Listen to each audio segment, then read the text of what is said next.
আসসালামু আলাইকুম। প্রিয় দর্শক, অন্য মঞ্চের আলাপ চাইতায় আপনাদের সকলকে আমন্ত্রণ জানাচ্ছি। দর্শক, গতকালকে আমি একটা ভিডিও করেছিলাম যে বাংলাদেশের ডিজিএফআই প্রধান তিনি পাকিস্তান ভিজিট করেছেন এবং সেদিকে কড়া নজর রাখছে দিল্লি। আজকে আমার কথাটি একেবারে অক্ষরে অক্ষরে সেটাই ছাপা হয়েছে আমাদের কাগজে। তার হঠাৎই পাকিস্তান ভিজিট কেন? এখন সে তো খবরাখবর যা হচ্ছে হচ্ছে। এখন গতকালকে আমাদের এখানে প্রধানমন্ত্রী নরেন্দ্র মোদীর প্রথম সভা ছিল, নির্বাচনী সভা উত্তরবঙ্গে। সেখানে তো প্রচুর লোক হয়েছে, মানে লোকের জনসমুদ্র যাকে বলে লোক হয়েছে। তারপর আর একটা খবর আছে, সেটা হচ্ছে গতকাল থেকে স্বরাষ্ট্রমন্ত্রী অমিত শাহ 15 দিনের জন্য বাংলায় অবস্থান করবেন টানা। কালকে এই মিটিংটি জনসভাটা হওয়ার পর সিআরপিএফ এর গেস্ট হাউসে অমিত শাহ এবং প্রধানমন্ত্রী সঙ্গে ছিলেন অজিত দোভাল এবং সেনাধ্যক্ষরা। তাদের একটি 1.5 ঘন্টার মিটিং হয়, যদিও সেই মিটিং এর কোনো খবর নেই। পুরো জিনিসটা একদম ভেতরে ভেতরে হচ্ছে। আমি আপনাদের আর একটা ছবি দেখাই। ছবিটা হচ্ছে এই যে কমব্যাট ভেহিকেলের সারি কমব্যাট ভেহিকেল। এই কমব্যাট ভেহিকেল সেনার কোথায় ছিল? এরা ছিল সব কাশ্মীরে। যখন সন্ত্রাস দমন অভিযান চলছিল, সমস্ত কাশ্মীরে চলছিল। তলায় অদ্ভুতভাবে লেখা হচ্ছে এখানে, বিধানসভা নির্বাচন জন্য অসম পশ্চিমবঙ্গের দিকে রওনা হওয়ার আগে রবিবার নিরাপত্তা বাহিনীর জওয়ানেরা রওনা হয়েছেন আধা সামরিক বাহিনীর সমস্ত গাড়ি নিয়ে। কি যুদ্ধক্ষেত্রে চলেছে, হল্লা চলেছে যুদ্ধে। আমি ধরে নিলাম নির্বাচনে প্রচুর সংঘর্ষ হলো, হয় আমাদের এখানে আকছার। এই 70 সাল থেকে শুরু হয়েছে, এখনো পর্যন্ত হচ্ছে। আজ পর্যন্ত কোনো নির্বাচনে কমব্যাট ফোর্সের গাড়ি কিন্তু দেখা যায়নি।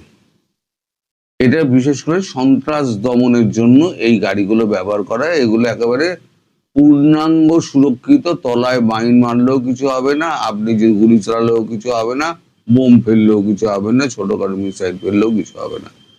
গাড়ির মতো চলবে, তার টায়ারও ভাঙবে না, বড় জোর বাম পড়বে, এই বোন বাদার নিয়ে সর্বত্র দিয়ে চলে যাবে। এতদিন ওখানে সাঁজোয়া বাহিনী ছিল, এবার এখানে আপনার এই কমব্যাট ফোর্সের গাড়ি যাচ্ছে। প্রশ্ন তো উঠবেই, কেন? অথচ বলা হচ্ছে নির্বাচনের জন্য। নির্বাচনে কি? এখানে তো নির্বাচন আগেও হয়েছে, কখনো তো সেনা নামেনি নির্বাচনে, কোনোদিন নামেনি।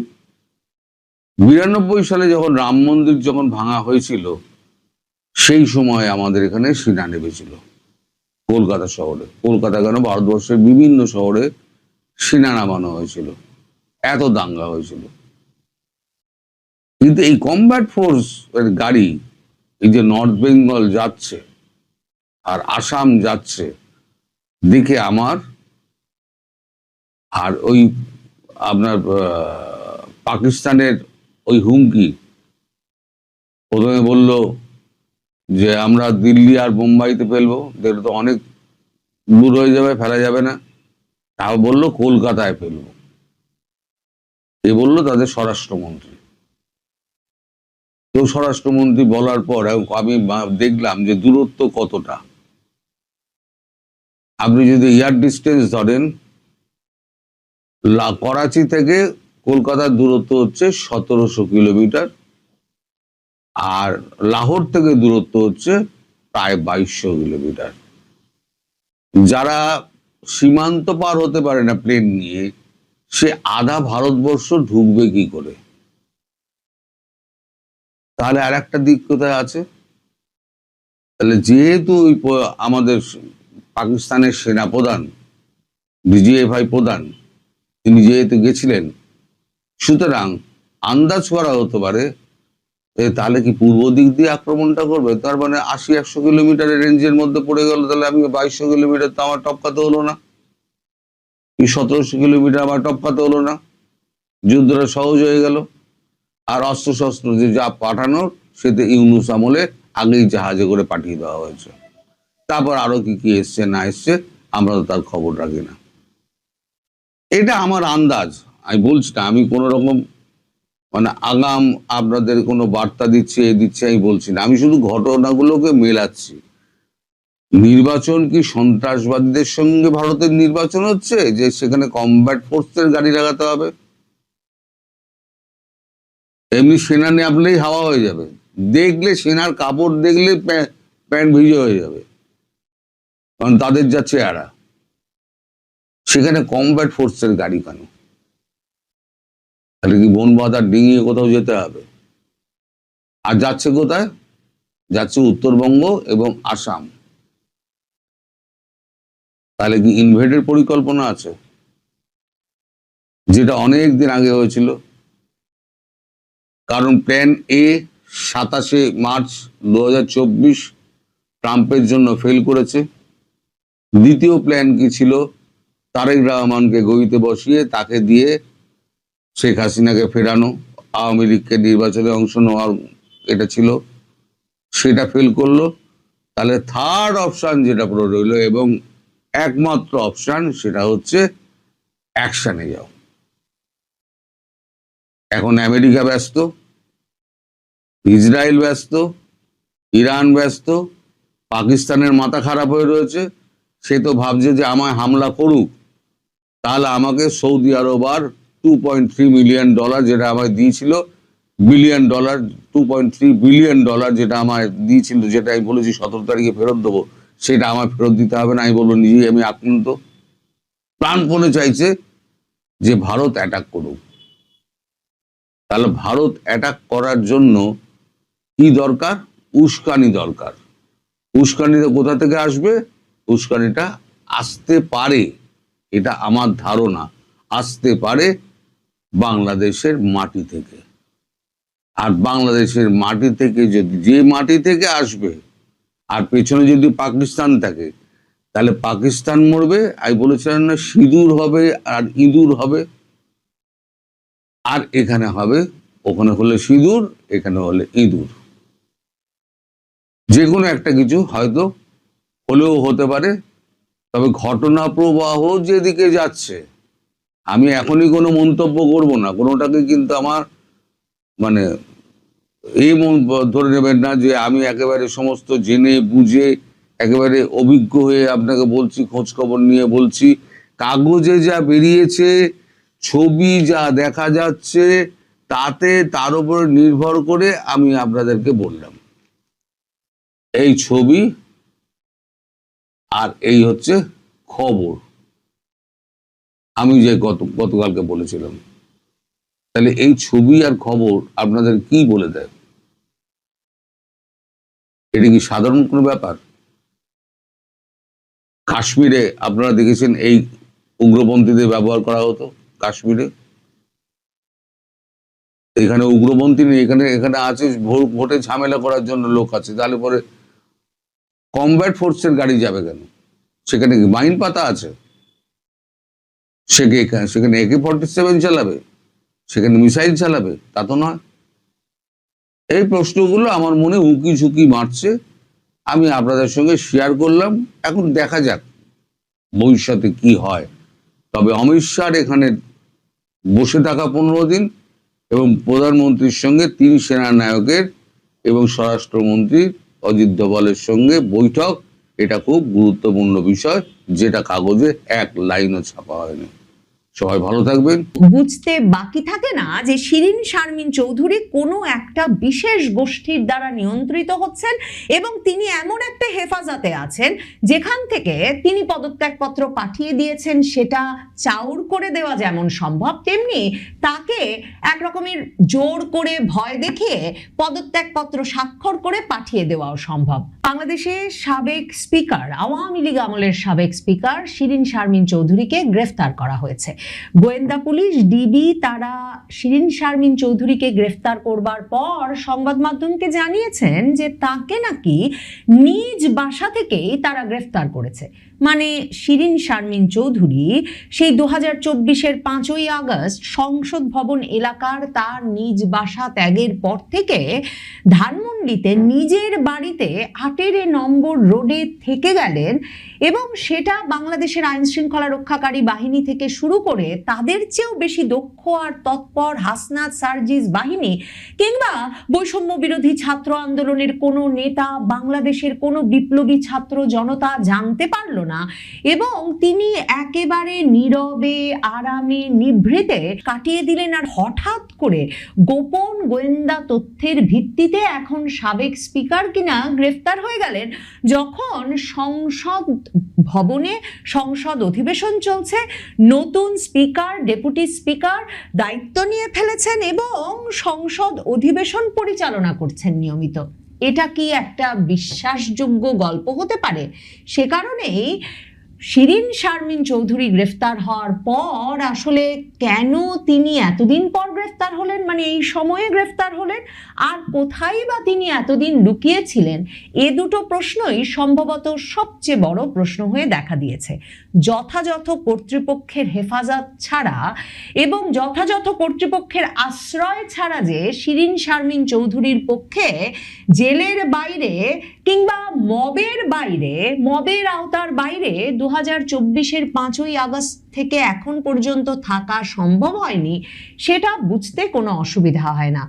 একটা প্রচলিত কথাই ছিল যে শিরিন শারমিন চৌধুরীকে সেনাপ্রধান ওয়াকারুজ্জামান সেনা হেফাজতে নিরাপদে রেখেছেন যাতে সাংবিধানিক ধারাবাহিকতা রক্ষিত হয় এবং 2024-এর 5ই আগস্ট দুপুরবেলা সংসদ ভবন এলাকায় তার বাড়ি থেকে তিনি সপরিবারে একটা সাধারণ গাড়ি করে বেরিয়ে অজ্ঞাতবাসে চলে গেছেন।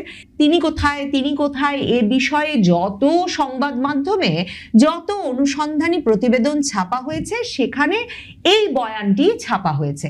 তবে জুনায়েদ আহমেদ পলক, আওয়ামী লীগ আমলের আইসিটি মন্ত্রী, যিনি কিনা আগস্ট মাস থেকে গ্রেফতার হয়ে এখন পর্যন্ত জেলেই আছেন, তিনি কিন্তু আদালতে হাজির হয়ে বলেছিলেন 5ই আগস্ট সকাল থেকে রাত 2:30টা পর্যন্ত স্পিকার শিরিন শারমিন চৌধুরী, জুনায়েদ আহমেদ পলক নিজে সহ 12 জন তারা জাতীয় সংসদ ভবনের একটা কক্ষে পালিয়েছিলেন। তারপর সেখান থেকে সেনাবাহিনী তাদেরকে উদ্ধার করেছিল। মানে ঘটনা যাই হোক না কেন, এই যে শিরিন শারমিন চৌধুরীকে আজকে ধানমন্ডির তার নিজ বাসভবন থেকে গ্রেফতার করা হলো, অথচ ওই পাড়ার কেউ জানতে পারলেন না, বাংলাদেশের কোনো সংবাদ মাধ্যম বের করতে পারলো না। বাংলাদেশের যে সমাজ ব্যবস্থা, সেই সমাজ ব্যবস্থায় ওই বিল্ডিং এর কোনো কাজের লোক, ড্রাইভার, দারোয়ান কিংবা প্রতিবেশী কারো সূত্রে বেরিয়ে এলো না এতদিন ধরে শিরিন শারমিন চৌধুরী ওখানে আছেন, সেটা যেমন অবিশ্বাস্য, অসম্ভব। তাহলে এই যে শিরিন শারমিন চৌধুরীকে কোনো একটা গোপন জায়গায় সংবাদ মাধ্যমের খবর অনুযায়ী সপরিবারেই তিনি এতদিন ছিলেন, মানে তার স্বামী সন্তান সহ ছিলেন, এই যে কোনো একটা গোপন জায়গায় তাকে এতদিন আটকে রাখা হলো বা তাকে নিরাপদে রাখা হলো, যেভাবেই আপনি দেখুন না কেন, তার কারণ কি? তার কারণ হচ্ছে সংবিধানের ধারাবাহিকতা রক্ষা। আমরা জানি বিএনপি এখন যে ক্ষমতায় এসেছে তাদের সবচেয়ে বড় যে তফাৎ তারা ভোটার থেকে শুরু করে দেশি বিদেশি সকল পক্ষের কাছে প্রকাশ করেছে, সেটা হচ্ছে তারা মুক্তিযুদ্ধ ভালোবাসে, তারা সংবিধান ভালোবাসে। মানে মুক্তিযুদ্ধকেও যেমন তারা তাদের ঐতিহাসিক বয়ান অনুযায়ী ভালোবাসে, মানে তারা যেভাবে ইতিহাসটাকে দেখতে চায় তেমন ভাবেই ভালোবাসে, সংবিধানটাকেও আসলে তারা যেই জায়গায় রক্ষিত না হলে বাংলাদেশে এত তাড়াতাড়ি নির্বাচনটা হয়ে বিএনপি সরকার ক্ষমতায় আসতে পারতো না, কিংবা এই যে বাংলাদেশের এই এত বছরের ধারাবাহিকতায় তারেক রহমান বাংলাদেশে একটা সরকার গঠন করে এত তাড়াতাড়ি সুস্থির হয়ে বসতে পারতেন না। সংবিধানের সেই অংশগুলো রক্ষায় বিএনপি খুব গুরুত্বপূর্ণ শক্ত অবস্থান নিয়েছে সেই 2024-এর 5ই আগস্টের পর থেকেই। সে কারণে হাসনাত সার্জিসরা যখন 48 ঘন্টার আলটিমেটাম দিয়ে 2024-এর অক্টোবরে রাষ্ট্রপতির বঙ্গভবন ঘেরাও করে ফেললো, তখনও বিএনপি তাতে সাড়া দেয় নাই। কারণ বিএনপি রাষ্ট্রপতি সহ বাংলাদেশের সংবিধানের সেই অংশগুলো রক্ষা করতে চেয়েছে যেগুলো একটা দ্রুত নির্বাচনের দিকে তাদেরকে নিয়ে যাবে। আর সে কারণে বিএনপি আর বাংলাদেশ সেনাবাহিনী, যারা এই দুপক্ষ যারা কিনা সাংবিধানিক পদগুলো রক্ষা করতে চেয়েছে, কারণ সংবিধান রক্ষিত না হলে, সাংবিধানিক পদগুলো রক্ষিত না হলে তো আসলে শেষ পর্যন্ত বাংলাদেশ সশস্ত্র বাহিনীও রক্ষিত হয় না। ওই যে রাষ্ট্রপতিকে বঙ্গভবন থেকে বের করে এনে যেমন রাজপথে বিচারের দাবি উঠে গিয়েছিল, তেমনি তো দাবি ছিল যে ওয়াকান্না হাসনাত হাসনাত হাসনাত, এবং তেমনি দাবি ছিল যে ক্যান্টনমেন্ট থেকে সেনাবাহিনীকে বের করে এনে বাংলাদেশে একটা মিলিশিয়া বাহিনী গঠনের। কাজেই এসব পরিকল্পনা এবং দাবির মুখে বিএনপি এবং সেনাবাহিনী বরাবর একটা সাংবিধানিক কাঠামো রক্ষা করে নির্বাচনের দিকে হাঁটতে চেয়েছে। তাই বিএনপি এবং সেনাবাহিনী এই দুই তরফের জন্য ঠিক যে কারণে রাষ্ট্রপতি পদে শাহাবুদ্দিন চুপ্পুকে রক্ষা করা জরুরি ছিল, ঠিক তেমনি রক্ষা করা জরুরি ছিল নিরাপদ রাখা স্পিকার শিরীন শারমিন চৌধুরীকে। শিরীন শারমিন চৌধুরীর বিরুদ্ধে 2024-এর আগস্টের শেষেই একটা জুলাই হত্যা মামলা দায়ের করা হয়। এরপর সেপ্টেম্বরের 2 তারিখে তিনি নাকি স্বাক্ষর করে এক পদত্যাগ পত্র রাষ্ট্রপতিকে পাঠিয়েছেন এবং রাষ্ট্রপতি সেই পদত্যাগ পত্র গ্রহণ করেছে। বঙ্গভবন থেকে বিবৃতি দিয়ে সেই খবর জানানো হয়। তবে সেই পদত্যাগ পত্র কেউ দেখেছে কিনা কিংবা সংবাদ মাধ্যমকে পাঠানো হয়েছে সেটা বলা যাচ্ছে না। এ অবস্থায় স্পিকার শিরীন শারমিন চৌধুরী কোথা থেকে এই পদত্যাগ পত্র লিখলেন আর স্বাক্ষর করলেন, কিংবা কার মারফতে কাকে দিয়ে বঙ্গভবনে রাষ্ট্রপতির কাছে সেই পদত্যাগ পত্র পাঠালেন, সেসব প্রশ্ন তখন সংবাদ মাধ্যমে বা কোথাও আলোচিত হয় না। কিন্তু বুঝতে বাকি থাকে না যে শিরীন শারমিন চৌধুরী কোনো একটা বিশেষ গোষ্ঠীর দ্বারা নিয়ন্ত্রিত হচ্ছেন এবং তিনি এমন একটা হেফাজতে আছেন যেখান থেকে তিনি পদত্যাগপত্র পাঠিয়ে দিয়েছেন। সেটা চাউর করে দেওয়া যেমন সম্ভব, তেমনি তাকে একরকমের জোর করে ভয় দেখিয়ে পদত্যাগপত্র স্বাক্ষর করে পাঠিয়ে দেওয়াও সম্ভব।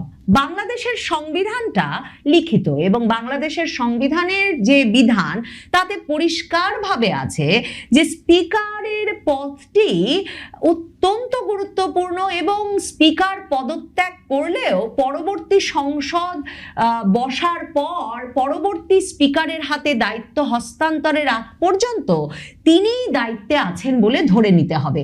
কাজেই এ দফায় সংসদ নির্বাচনের পর আমরা সংবিধান প্রিয় বিএনপির যে ধারায় আসলে সংসদ বসাতে দেখলাম বা সংসদ অধিবেশন শুরু করতে দেখলাম, কিংবা সংসদ অধিবেশনের আগে সংসদ সদস্যরা যে কায়দায় শপথ নিলেন, সেগুলোর সবকিছুর মধ্যে এত রকমের সাংবিধানিক ফাঁক আছে যে সম্ভবত এই সাংবিধানিক ফাঁকগুলো নিয়ে যদি বাংলাদেশের গণমাধ্যম প্রশ্ন তুলতো, কিংবা তারেক রহমানের বিরোধী রাজনৈতিক পক্ষ জামায়াত বা জাতীয় নাগরিক পার্টি প্রশ্ন তুলতো, কিংবা ইউনূস সরকার ডেকে বসতো, তাহলে যাতে সময় মতো স্পিকার শিরীন শারমিন চৌধুরীকে গোপন আস্তানা থেকে বের করে এনে সাংবিধানিক ধারাবাহিকতা রক্ষায় তাকে দিয়েই নতুন সংসদ সদস্যদের শপথ গ্রহণ করানো যায় এবং তার কাছ থেকেই নতুন স্পিকারের কাছে সংসদের দায়িত্ব হস্তান্তর করা যায়, এর ব্যবস্থা করা হতো। স্পিকার শিরীন শারমিন চৌধুরীকে নিরাপদ রাখার এর চেয়েও গুরুতর কারণ ছিল।